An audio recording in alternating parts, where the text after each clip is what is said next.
As far as we know, it's the only home to life in the universe. Why? What is it that makes our planet so special? The answers are hidden deep in the Earth's past. To find them, we must travel back in time to see the first humans walk the Earth, to ride continents on a collision course, face killer dinosaurs, dive into oceans full of bizarre life forms, feel the bitter chill of global ice ages, and experience the fury of cosmic missile attacks. We must travel back in time until we reach the birth of the Earth itself. Then we can piece together our planet's incredible story and discover why all of this, all of us, are here.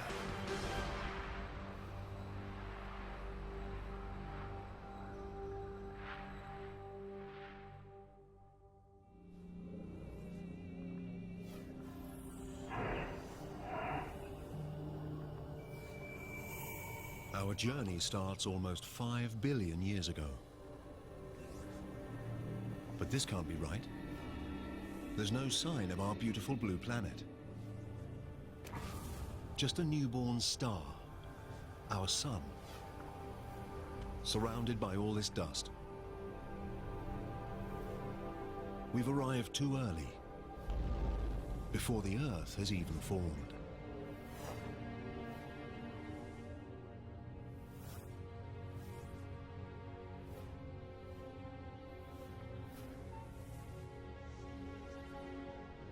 Speed up time, and we can see gravity pull the dust into tiny rocks. It hardly seems possible that something as complex as a planet is made from nothing more than dust and rocks.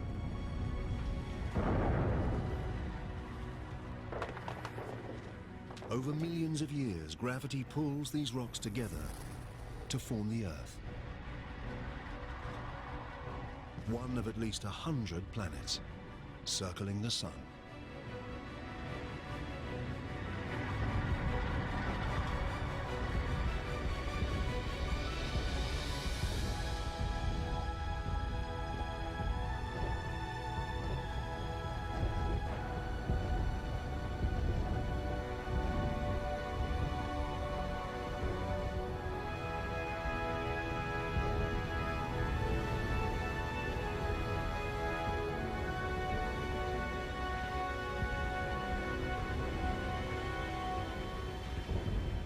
But 4.54 billion years ago, our planet looks more like hell than home.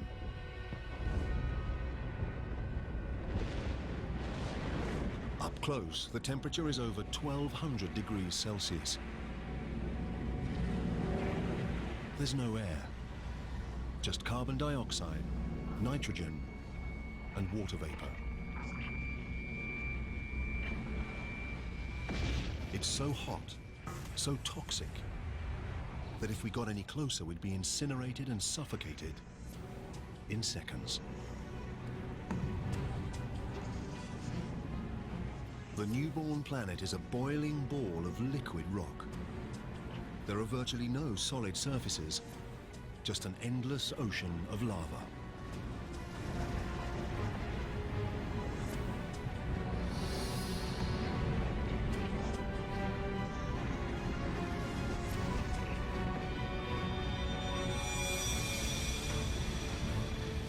A young planet called Theia is heading straight for us. It's the size of Mars, and it's traveling at nearly 15 kilometers a second, 20 times faster than a bullet.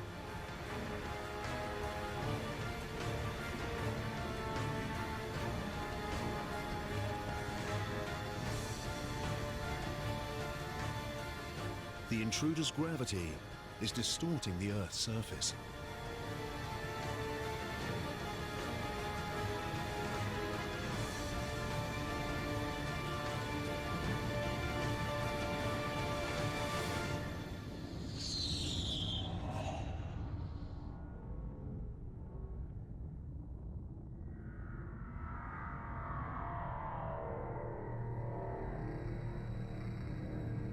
blast wave races out around the planet. It's as though both young planets turn to liquid. Trillions of tons of debris blast out into space.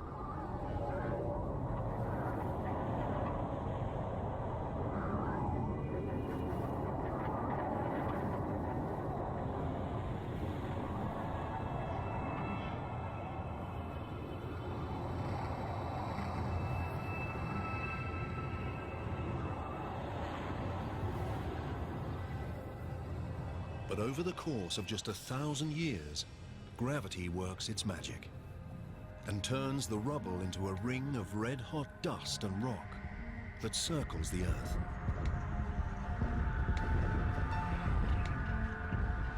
And now, from this ring a ball forms, over 3,000 kilometers wide.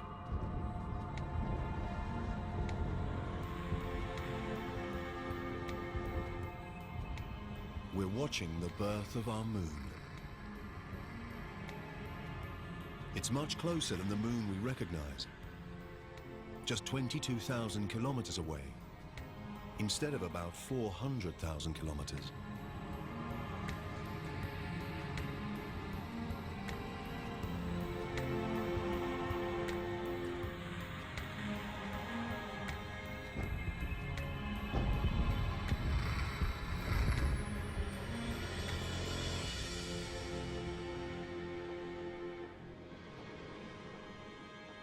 The sun rises over a cooling Earth.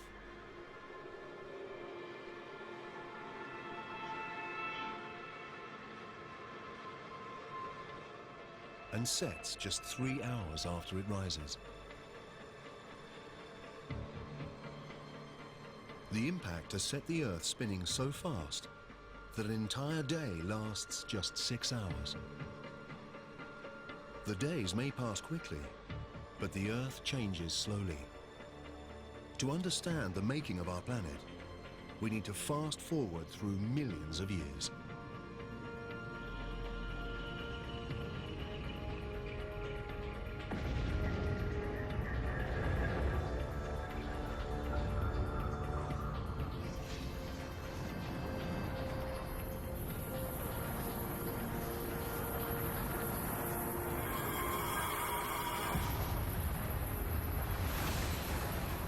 A hail of meteors.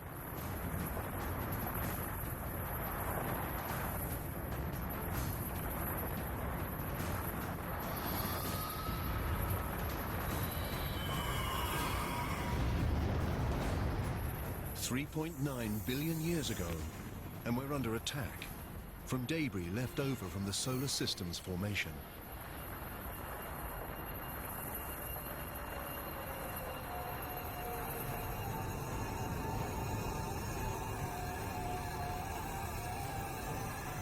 Look at these strange crystals inside the meteors. They look like grains of salt. The same salt you'd put on your French fries. And inside these, minute droplets of water.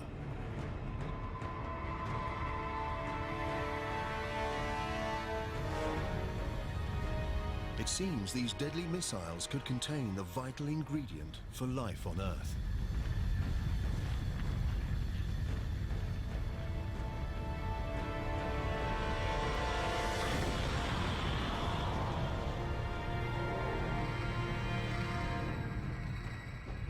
There's only a small amount of water inside each meteorite. But as they bombard the Earth for over 20 million years, pools of water grow. The water collects on solid ground. The Earth's core remains molten, but its surface has cooled to around 70 or 80 degrees, just enough to form a crust. In the future, we could swallow this water when we take a drink. Every sip, every puddle, every drop of water in every ocean is billions of years old.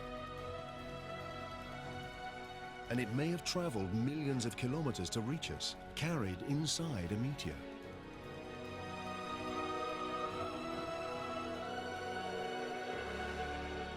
The Earth looks more familiar, but this is still a dangerous place.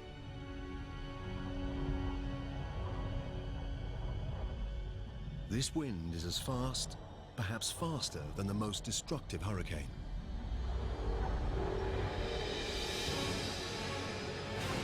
It's a megastorm, whipped up by the planet's rapid rotation. The moon is so close to Earth that its gravity is overwhelming. It creates huge tides that race across the planet's surface.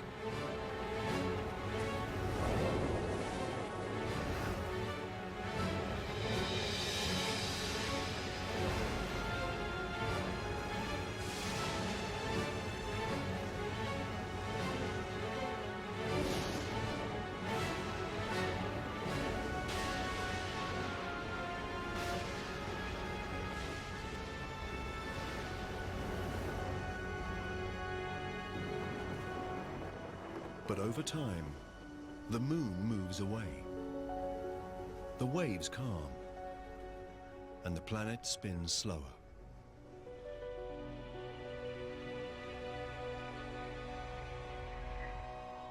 "700 million years after the planet's birth, life-giving water covers its surface.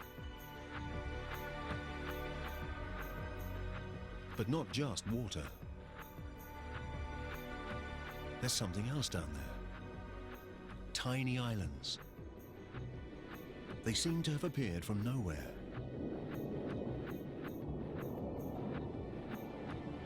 Until molten rock bursts through the Earth's crust and rises up through the ocean. Over time, the lava cools and forms a volcanic island.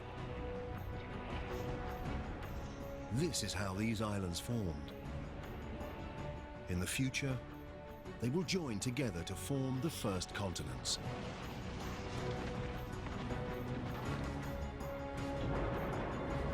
The infant Earth has water and land. It's beginning to look like the planet we call home. But the atmosphere is toxic, and the temperature is scorching. Nothing could live here.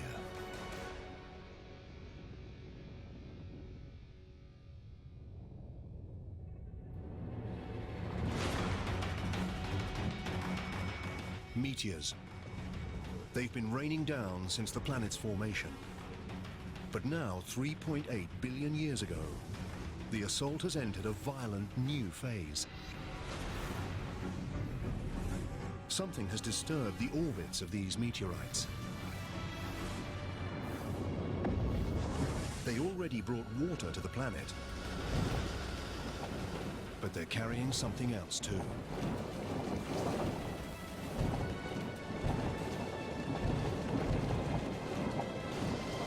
As the meteorites dissolve, they release their minerals and transport carbon and primitive proteins, amino acids, from outer space to the bottom of the ocean.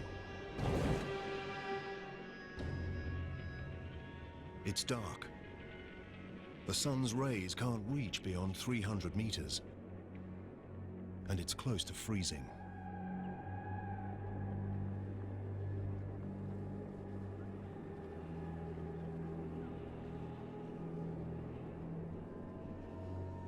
This must be a mirage.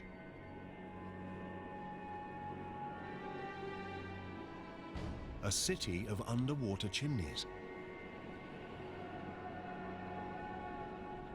It's not smoke. It's some kind of hot liquid. Seawater has seeped down into the Earth through cracks in the crust, getting hotter, collecting minerals and gases on the way. It's this potent mixture that's spewing back out into the ocean, building these towers. Add to this all those minerals and chemicals from the meteorites, and the water has become a chemical soup. It's impossible to know how or when, but somehow these chemicals have come together to create life. The water is now full of microscopic organisms. These single-celled bacteria are the earliest forms of life on Earth.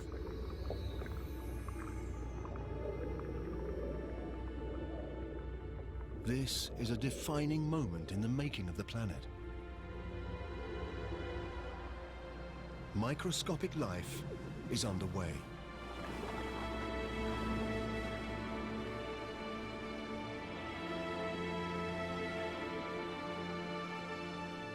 But then, for hundreds of millions of years, nothing changes. There's no progress. No evolutionary step forward. The only living things are single-celled bacteria. To find more complex life, we need to travel forwards through time to 3.5 billion years ago and a shallow ocean.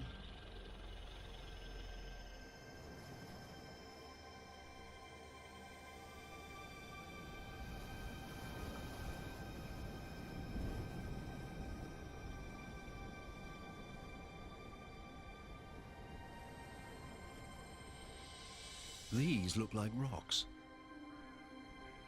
or even plants. They seem to grow out of the seabed.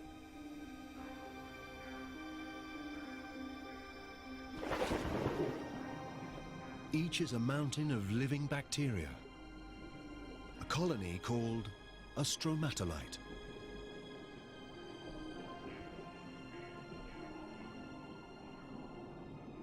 As if by magic, these bacteria turn sunlight into food. This process, called photosynthesis, uses the power of sunlight to transform carbon dioxide and water into glucose, a simple form of sugar, and similar to the stuff we put in our coffee.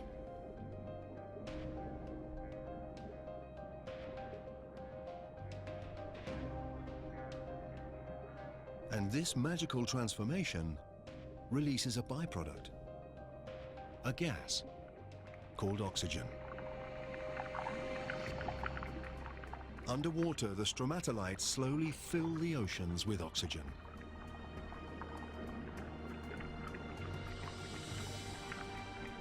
The oxygen turns traces of iron in the water into rust. This falls to the ocean floor to form deposits of iron-rich rock. One day we'll use this mineral to build bridges, ships, and skyscrapers.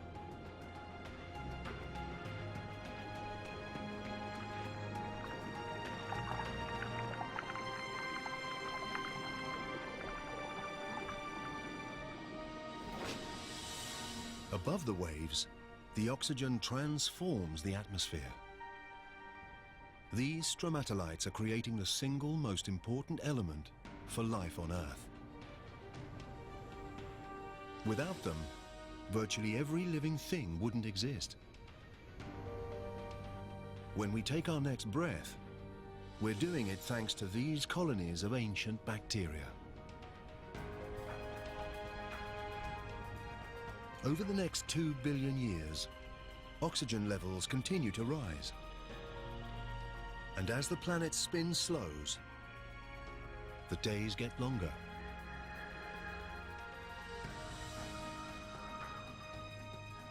Now they last at least 16 hours. We're discovering it takes a long time to make a planet. 1.5 billion years ago, 3 billion years after the planet's birth, and there's no complex life. No plants, no dinosaurs, no humans. But the Earth has something that no other planet has. A force with the power to change everything.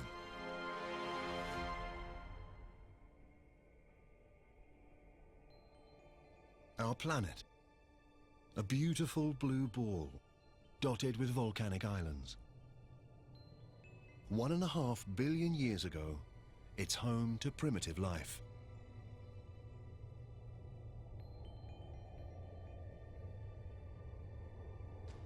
Over millions of years, we can see something is rearranging the islands. Hidden beneath the ocean, the Earth's crust has broken into vast plates. Deeper still, the Earth's core is at work. It's hotter than the surface of the sun. So hot, it generates movement in the rock beneath the crust. These movements push and pull the plates around the globe and carry the oceans and the islands with them. Millions of years race by. Seeing it like this, our planet seems active, changing, alive. Over 400 million years, a vast new supercontinent takes shape, called Rodinia.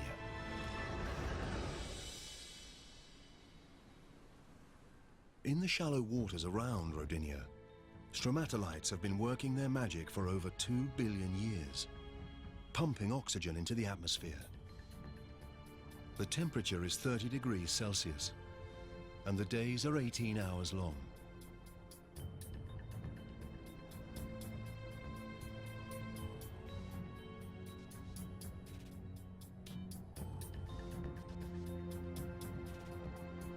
But this looks more like Mars than Earth. To find life here, we need to move on, through time.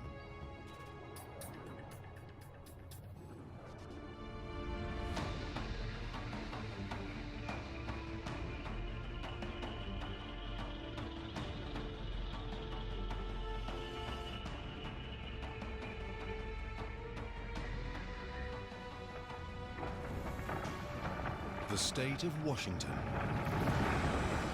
750 million years ago. Some force from deep inside the planet itself is ripping the crust to pieces. It's as though the world is tearing apart. And there's only one force powerful enough to do this: heat. It escapes from the Earth's molten core, stretching and weakening the crust. Centimeter by centimeter, year by year, the great supercontinent is splitting in two.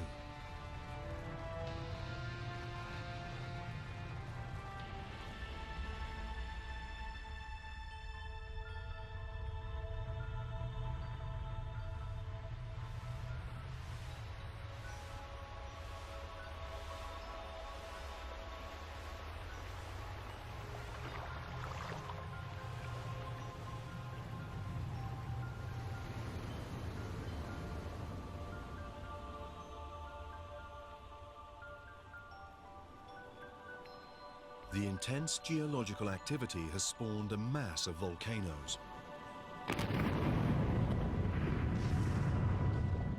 These pump carbon dioxide into the atmosphere.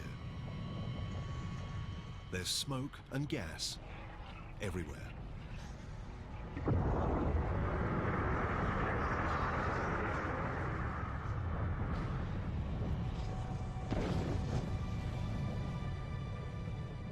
All that carbon dioxide mixes with water to make acid rain.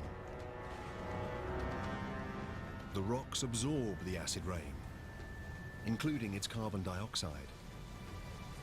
And there are a lot of rocks on the Earth right now, exposed when the continent tore apart. So many that vast quantities of carbon dioxide are absorbed out of the atmosphere and locked up in the Earth's rocks.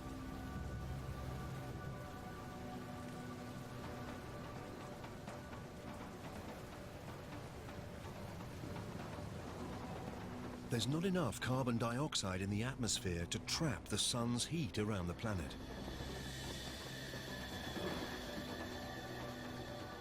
In just a few thousand years, the temperature plummets to around minus 50 degrees.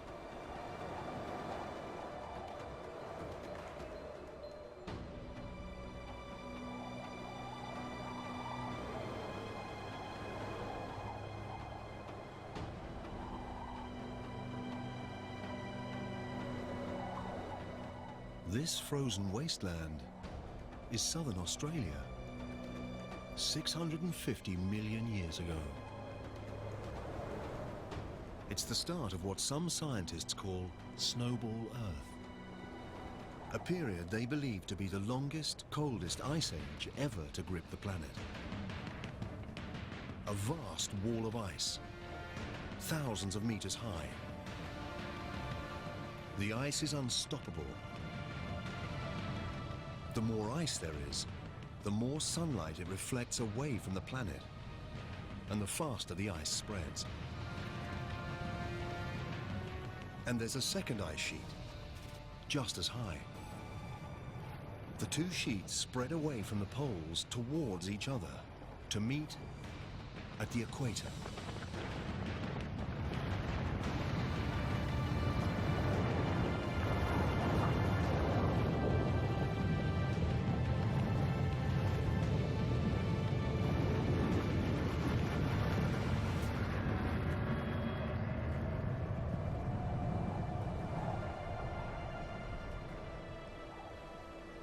Now, an ice sheet up to 3 kilometers thick entombs the entire planet. First, the planet was a molten ball of fire. Now, it's a frozen ball of ice. Virtually all the sun's light and warmth reflects back into space.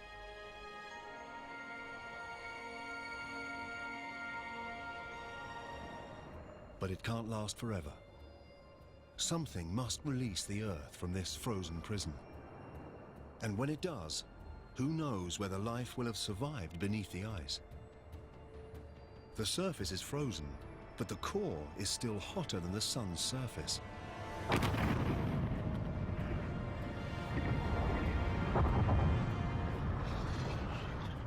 Volcanoes have been erupting since the world began to freeze. But up until now, even their heat and power made no impact on the ice.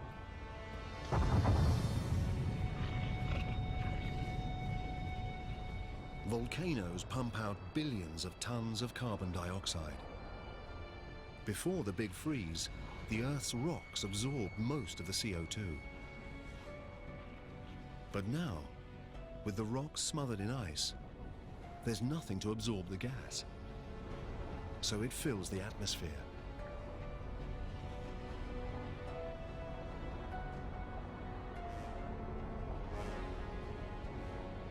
Like a blanket, it traps the sun's warmth around the planet. Temperatures rise until now, after 15 million years, the ice begins to melt.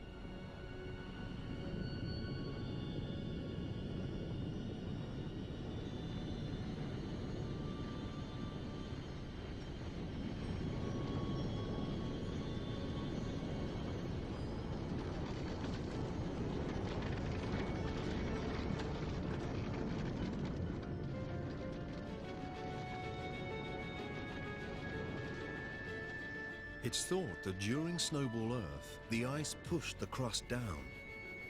Now, as it melts, the crust bounces up. This creates fissures and weak spots, and more volcanoes.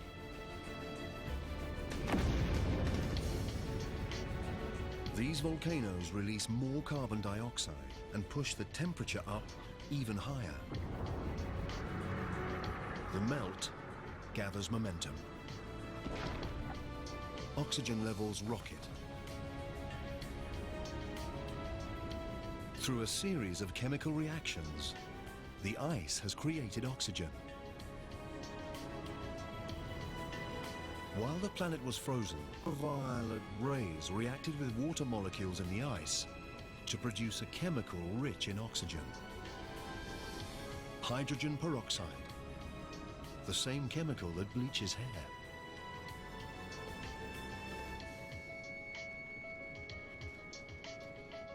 Now, as the ice melts, the hydrogen peroxide breaks down and releases massive amounts of oxygen.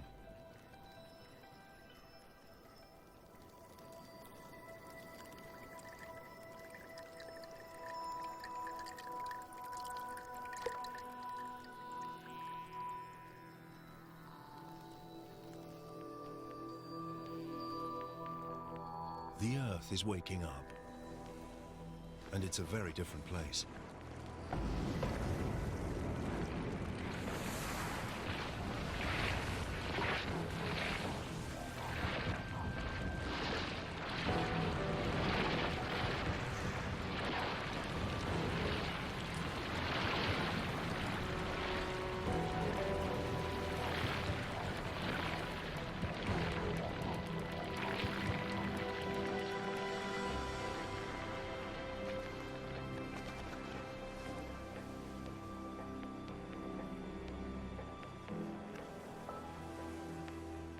Now, 600 million years ago, the atmosphere is warmer.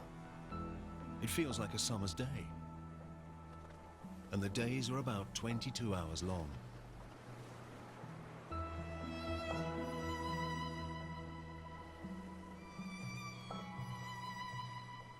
Add all this water, and it's the perfect recipe for life.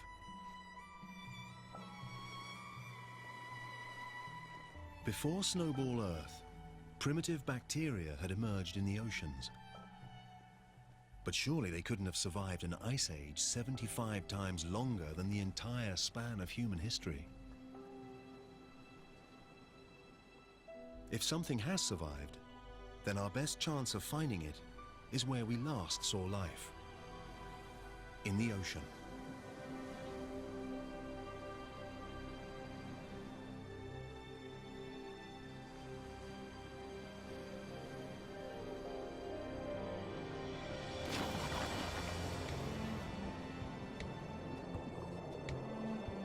Now, 540 million years ago, in an ocean full of oxygen, those primitive bacteria have evolved.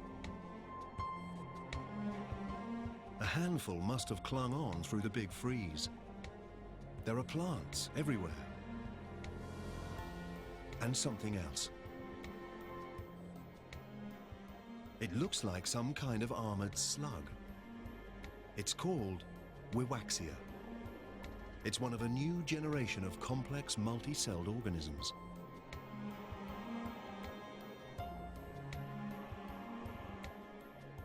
We're entering one of the most dynamic periods in the Earth's story, the Cambrian explosion. Increased oxygen levels allow creatures to grow larger and develop bony skeletons. There are worms, sponges, and these. They're trilobites, distant relatives of insects, lobsters, even scorpions.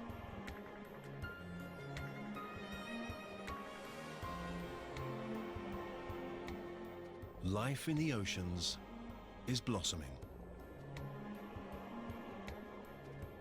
From microscopic bacteria to a monster like this.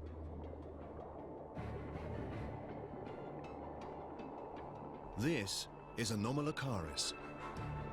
It's about 60 centimeters long.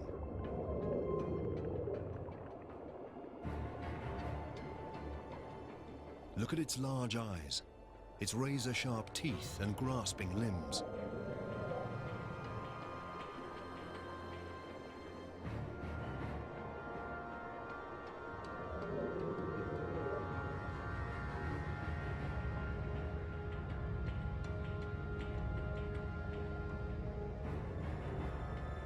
All Anomalocaris has to do is take its pick.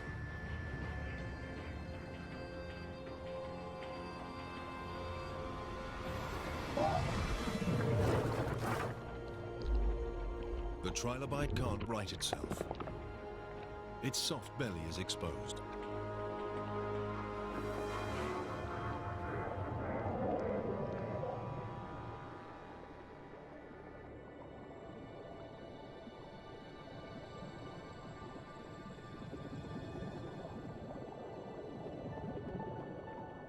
These are Pikaia. They're just 5 or so centimeters long, but they've got what may be the first ever spine.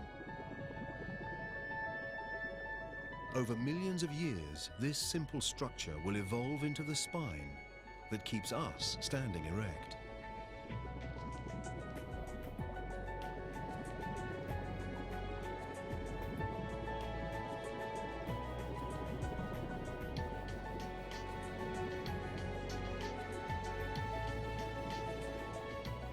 We dived into the ocean expecting to find life in ruins. Instead, we've entered a world full of life, where trilobites scavenge and monsters prowl, and creatures are beginning to take on familiar forms.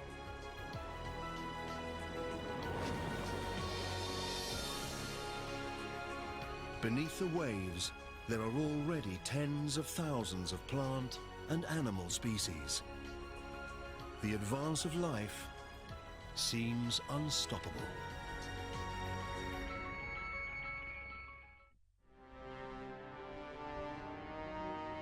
We're looking for life on land. 460 million years ago, and the plates have moved again. Below lies a new continent, Gondwana. It's a warm 30 degrees Celsius. Oxygen levels are close to those in which we live. The land should be covered with plants, crawling with creatures. But there's not much here, beside a few patches of algae.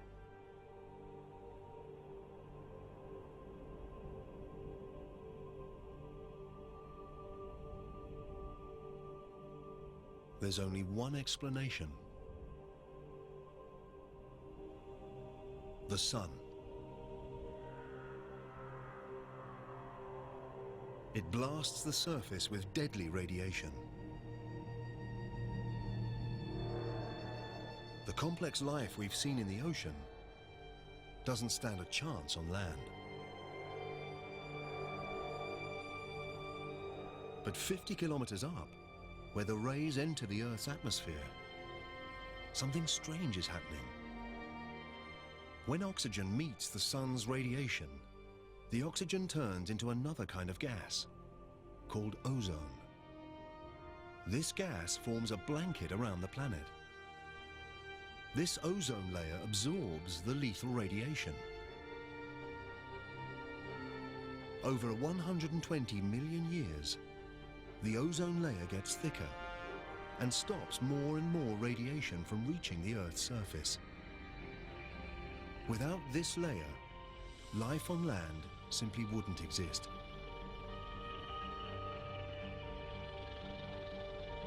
Now, shielded from radiation, life blossoms. Those small mossy lumps are the first land plants. And they're pumping out even more oxygen. Levels soar.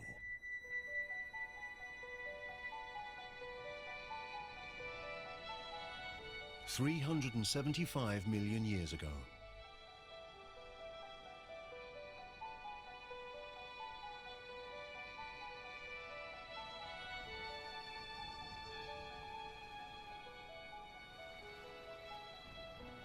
There's something down there, in the water. It's moving, swimming.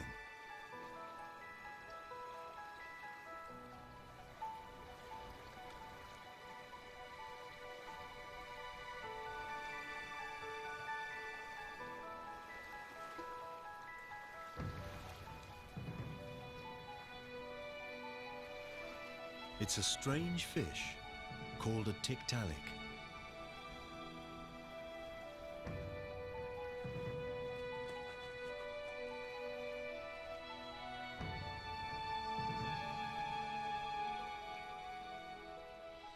Its neck allows it to raise itself up.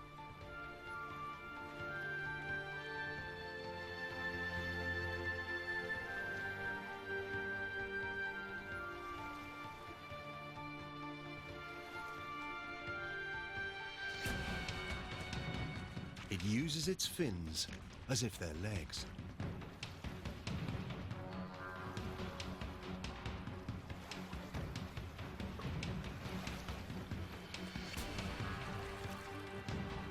and moves out of the water, where plant life is exploding. Over 15 million years, these creatures called tetrapods evolve. They grow stronger limbs and spend more time out of the water, until 360 million years ago, they make the land their home. It's from a creature like this that all four-legged vertebrates will evolve. Dinosaurs, birds, mammals, and eventually you and me.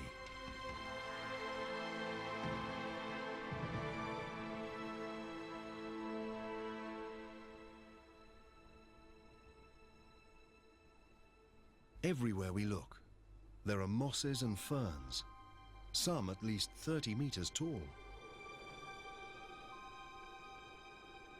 It's a seed, carried on the wind.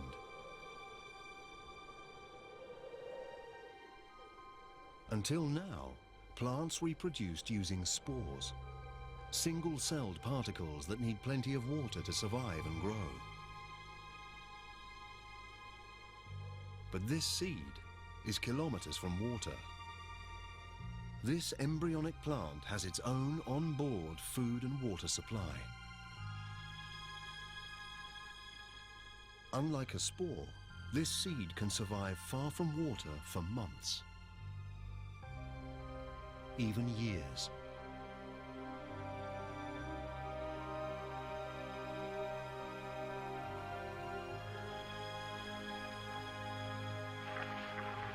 The humble seed spreads life across the planet.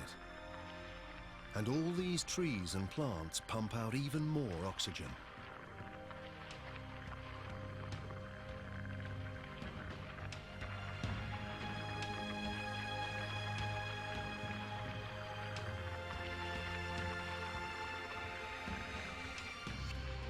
We could stand here and take a breath.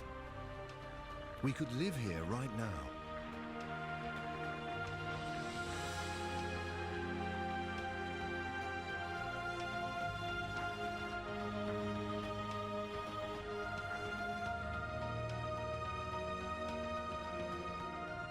We've come a long way, from a lump of burning rock and dust to a blue-green planet bursting with life.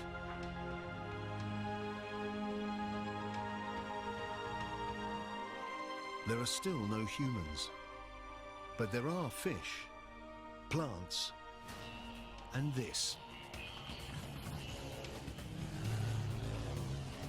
It's a dragonfly the size of an eagle. This giant is called Meganeura. What were once legs have evolved into wings, extending the dragonfly's hunting territory over a vast area.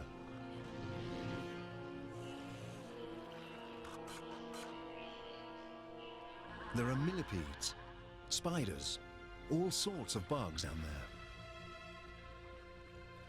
These creatures, called arthropods, were among the very first to set foot on land. They've already been around for hundreds of millions of years. They look almost identical to the bugs that invade our homes today. Except for one big difference. Like Meganeura, they're monsters. We've stumbled into a lost world of giants, where millipedes are 2 meters long, and scorpions the size of wolves. All the oxygen in the atmosphere allows their respiratory systems to be more efficient and frees up space for their bodies to grow. A lizard-like creature called Hylonomus. The creatures we've seen so far laid their eggs in the water.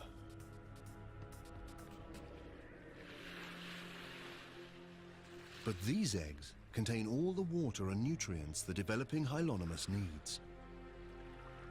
The babies are growing in their own self-contained pond.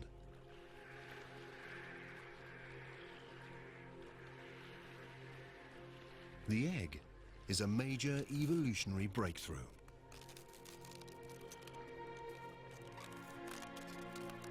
Now animals can leave the water behind and conquer the land.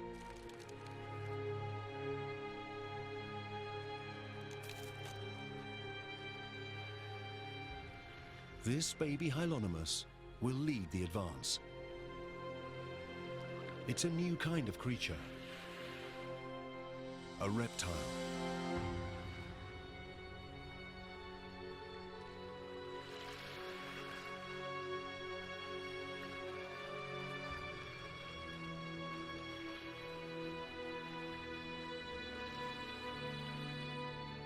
Inevitably, with life comes death. There's so much dead plant matter, it builds up and decays into dense, soggy layers. Over hundreds of millions of years, rocks will cover these layers. Heat from the Earth's core and pressure from the overlying rocks will transform the layers of dead plants into seams of coal. Each lump of coal we burn today to warm our homes and fire our power stations is made of plants that died 300 million years ago.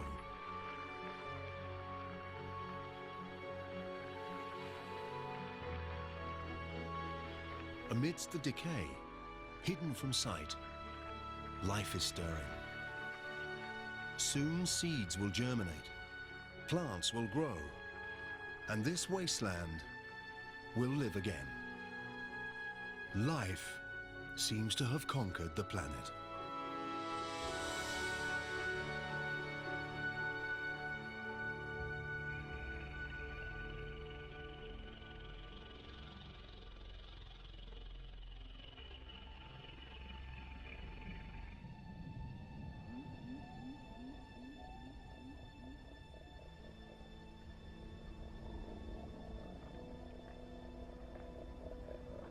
A herd of creatures graze the Siberian plains.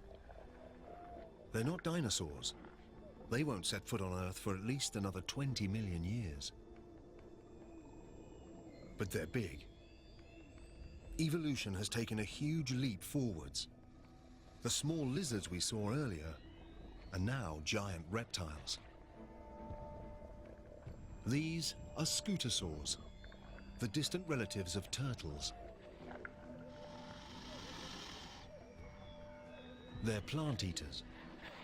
And if the plant eaters look this tough, the carnivores must be seriously mean.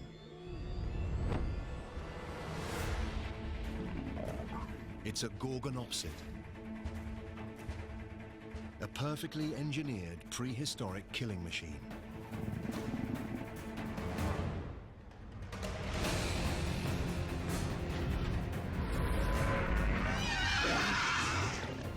The gorgonopsid's saber teeth have wounded the scutosaur.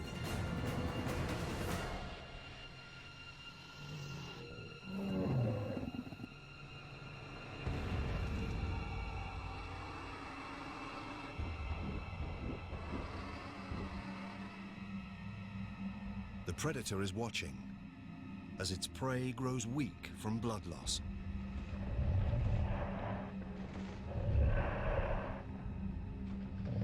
Until... hold on. It's backing off. Something strange is happening. The ground is getting hot.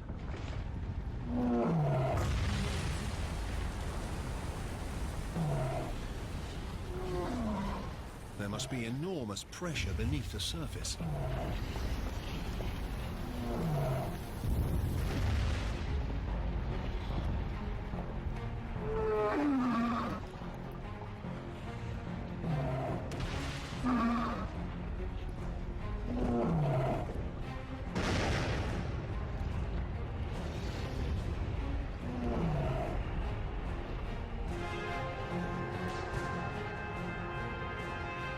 There's lava, but this isn't one single volcano.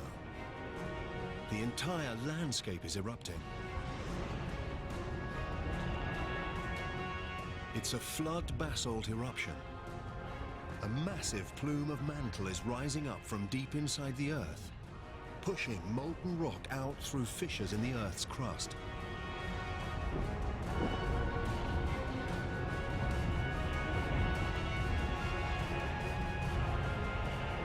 The lush paradise is now a lifeless hell.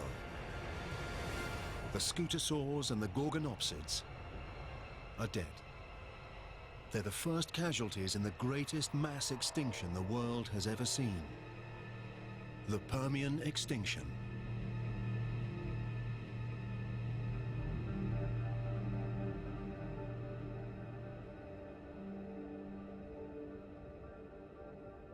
On the other side of the continent of Gondwana, it's as if nothing happened.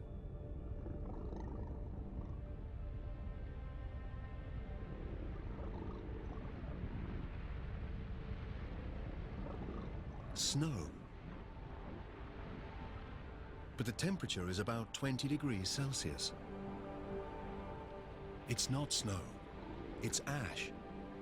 Fallout from the eruption some 16,000 kilometers away.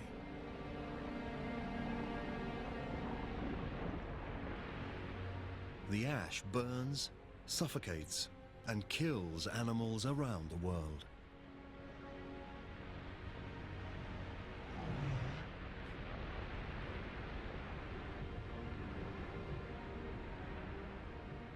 The atmosphere is full of sulfur dioxide from the eruptions.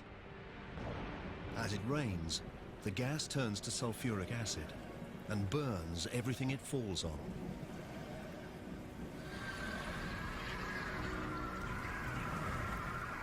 At first, it seemed like this was a local disaster, but now it's gone global. The Siberian eruptions increase the Earth's carbon dioxide levels.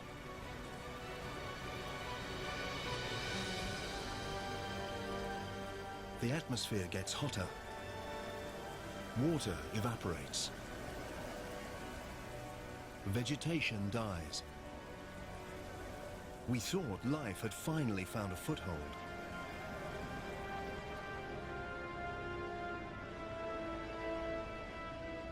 Now it looks like we were wrong.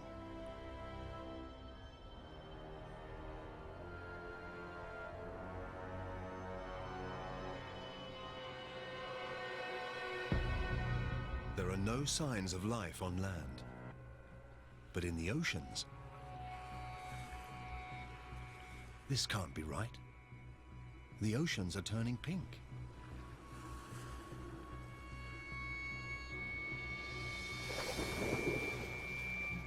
And the plants, the trilobites, the predators, everything's gone. Everything except for this pink algae. The new hotter atmosphere must have heated the oceans and stripped them of oxygen. Now, nothing except algae can survive in the stagnant water. The Siberian eruptions are transforming the entire planet. Nothing, not even the deepest ocean floor, is beyond their reach. Look, bubbles.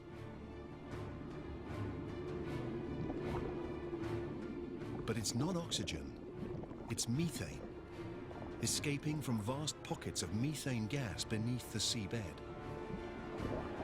Methane is a greenhouse gas, at least 20 times deadlier than carbon dioxide. Until now, the gas has been frozen, but as the sea temperature rises, the gas begins to melt.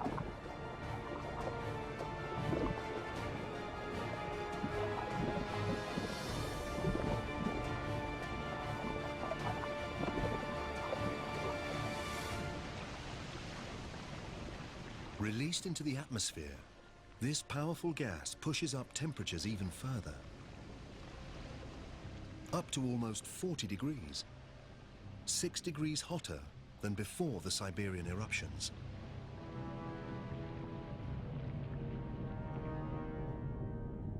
Now, even the creatures that have made it this far are doomed. It's 500,000 years since the eruptions first began. And all this time, for 500,000 years, the lava has been pouring out.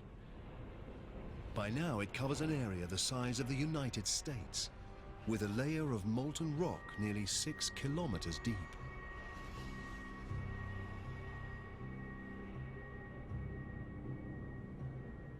"95% of all life is wiped out. A handful of creatures survive by burrowing underground and eating anything.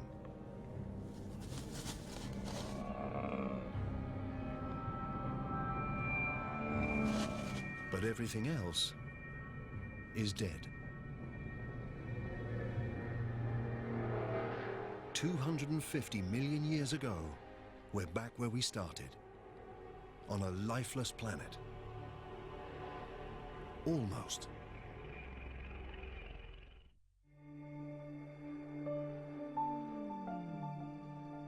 It's 50 million... Planet lies